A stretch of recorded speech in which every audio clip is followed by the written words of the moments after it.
Assalamualaikum warahmatullahi wabarakatuh. Selamat datang di video pembelajaran pengelolaan bisnis retail kelas 12 bisnis daring dan pemasaran bersama teacher Mira Karmila.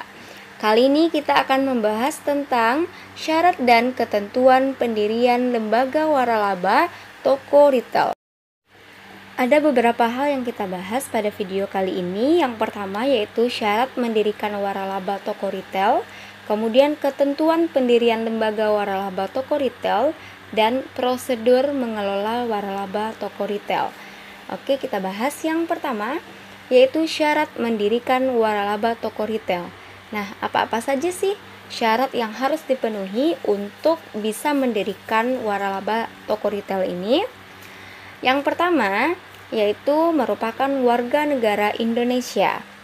Yang kedua, menyediakan lokasi tempat usaha di area komersial dengan luas idealnya 120 meter sampai 200 meter persegi. Kemudian syarat yang ketiga yaitu memiliki kelengkapan perizinan usaha toko di IMB atau IPB ruang usaha, kemudian ada SIUP, TDP, NPWP, PKP, dan perizinan usaha lainnya.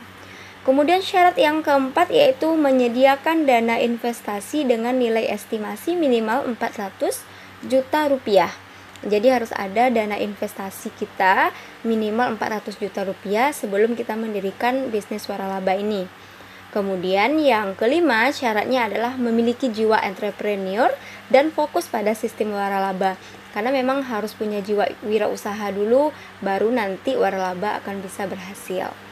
Nah, selain dari syarat di atas, ada beberapa syarat tambahan ketika kita akan memulai bisnis waralaba. Di antaranya yaitu memenuhi jaminan hak kekayaan intelektual. Nah, apa sih hak kekayaan intelektual itu? Hak kekayaan intelektual ini diberikan kepada seseorang yang memang bisa menghasilkan produk yang berguna bagi banyak orang, yang mana produk ini benar-benar merupakan hasil karyanya sendiri yang sebelumnya tidak pernah diciptakan oleh pelaku bisnis lainnya. Nah, kemudian syarat tambahannya adalah membuat sistem pembukuan atau administrasi. Tentu dalam apapun bisnis yang kita lakukan ya harus ada sistem pembukuannya atau administrasi yang jelas. Karena memang sangat penting untuk keberlangsungan sebuah usaha.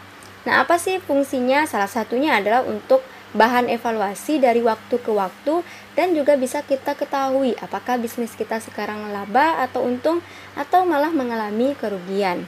Jadi perlu sekali adanya sistem administrasi ini. Kemudian syarat tambahan yang ketiga, wajib memiliki SOP atau standar operasional prosedur. Dan kemudian memiliki ciri khas. Nah, usaha waralaba ini menjadikannya berbeda dengan usaha lainnya adalah ada ciri khas dalam usahanya. Misalnya, produknya itu unik dan berbeda, jadi mudah diingat oleh konsumen. Kemudian juga syaratnya harus berkesinambungan atau kesinambungan usaha. Kenapa? Karena bisnis waralaba itu didirikan bukan hanya untuk satu periode aja, tapi berkelanjutan atau berkesinambungan. Oke, materi yang kedua yaitu ketentuan pendirian lembaga waralaba toko retail.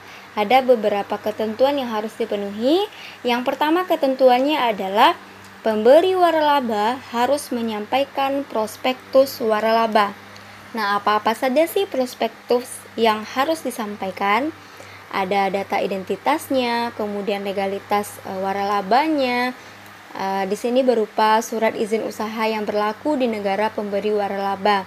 Kemudian sejarah kegiatan usaha, struktur organisasi, laporan keuangan dari pemberi waralaba ini untuk 2 tahun terakhir yang mana telah diaudit oleh akuntan publik. Nah, juga harus menyampaikan jumlah tempat usaha yang telah ada sebelumnya dan daftar penerima waralaba yang telah diberikan. Oke, ketentuan yang kedua yaitu harus memenuhi kriteria waralaba. Nah, kriterianya di sini yaitu memiliki ciri khas usaha. Yang kedua, terbukti sudah memberikan keuntungan. Yang ketiga, memiliki standar atas pelayanan dan barang atau jasa yang ditawarkan yang dibuat secara tertulis.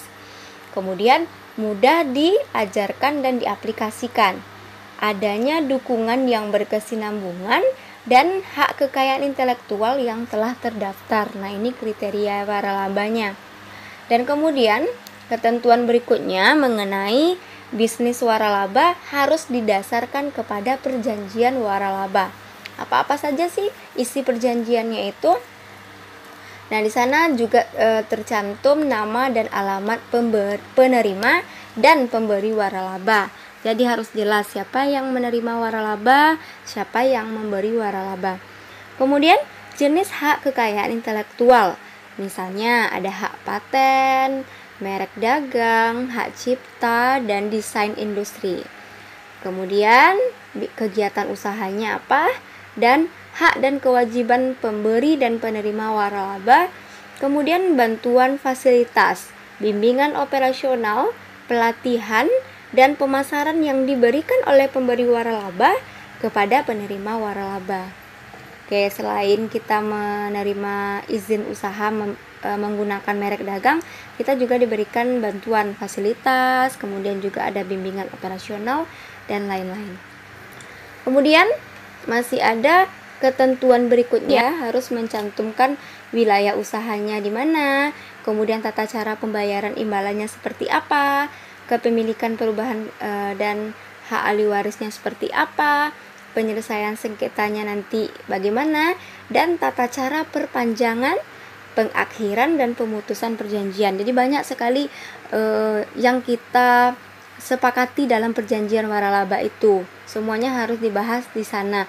Mulai dari kita memulai bisnis waralaba sampai nanti kita ingin perpanjang kah atau kita ingin memutus kontrak. Kemudian ketentuan yang berikutnya yaitu perjanjian waralaba harus didaftarkan. Nah, bagaimana caranya? Yaitu dengan cara mendaftarkan perjanjian waralaba itu kepada Menteri Perdagangan. Nah, kita mau melakukan bisnis waralaba itu kita harus daftarkan dulu ke Menteri Perdagangan.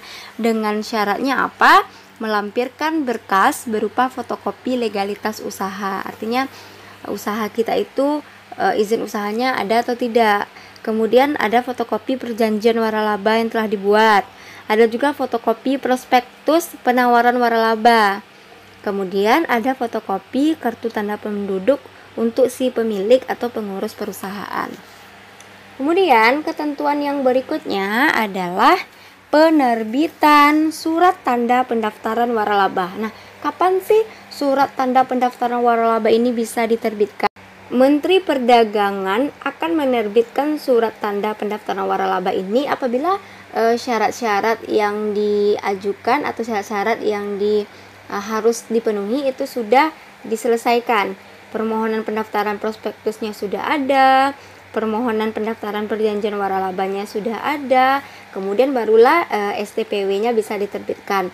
Nah, STPW-nya juga berlaku hanya 5 tahun, kemudian juga bisa kita perpanjang setiap 5 tahun. Setiap 5 tahun itu STPW-nya bisa kita perpanjang ketika perjanjian waralabanya memang belum berakhir. Kemudian yang keenam, ketentuannya di sini apa sih kewajiban dalam melaksanakan bisnis waralaba?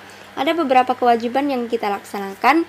Yang pertama yaitu pemberi waralaba maupun penerima waralaba wajib mematuhi ketentuan peraturan perundang-undangan yang berlaku.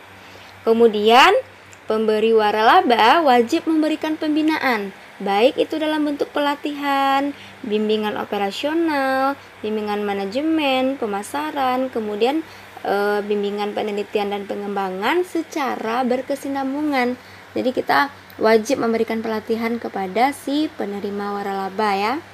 Dan kewajiban yang berikutnya, pemberi maupun penerima waralaba itu wajib menggunakan bahan baku, peralatan usaha, serta menjual barang dagangannya itu paling sedikit 80%.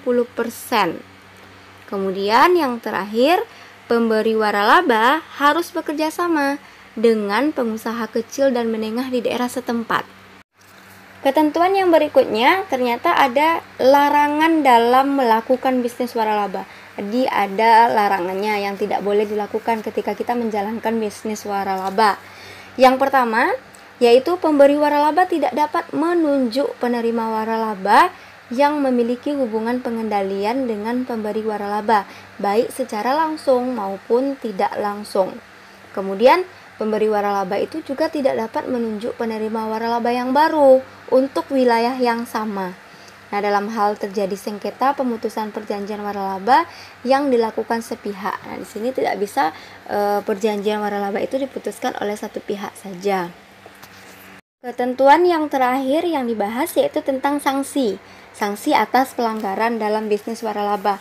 Nah, misalnya pelanggaran-pelanggaran tadi itu dilakukan, maka di sini akan dikenakan sanksi. Sanksinya itu bisa berupa peringatan, bisa denda, atau pencabutan surat tanda pendaftaran waralaba atau STPW. Materi yang terakhir yaitu tentang prosedur mengelola waralaba retail. Seorang pengusaha jika ingin meraih kesuksesan haruslah melaksanakan beberapa cara dalam mengelola waralaba. Nah, bagaimana prosedurnya? Yang pertama, lakukan pengendalian mutu. Apa maksudnya? Dalam usaha waralaba tentu banyak pesaing ya. Kemudian kita harus bisa memelihara kepercayaan dan kesetiaan pelanggan. Oleh karena itu kita harus selalu menciptakan kreasi dan inovasi.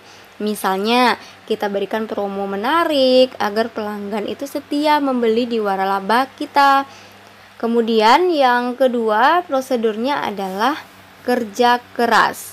Sebuah usaha tidak akan berjalan maju jika tidak dilandasi dengan kerja keras si pemiliknya. Kemudian juga para karyawannya ya. Kemudian kita harus punya dedikasi, komitmen secara penuh kepada bisnis yang baru saja kita dirikan. Dan yang terakhir, yang juga sangat diperlukan adalah mempersiapkan cadangan modal.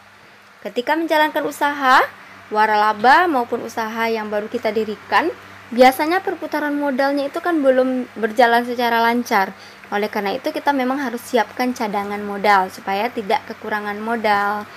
Kemudian bisnis kita bisalah dilakukan secara berkesinambungan, tidak langsung tutup atau tidak langsung kolaps gitu. Oke Ananda, itulah materi kita tentang syarat serta ketentuan-ketentuan yang berlaku dalam bisnis retail. Terima kasih atas perhatian dan kita berjumpa lagi di video berikutnya. Teacher akhiri dengan Assalamualaikum warahmatullahi wabarakatuh. Bye-bye.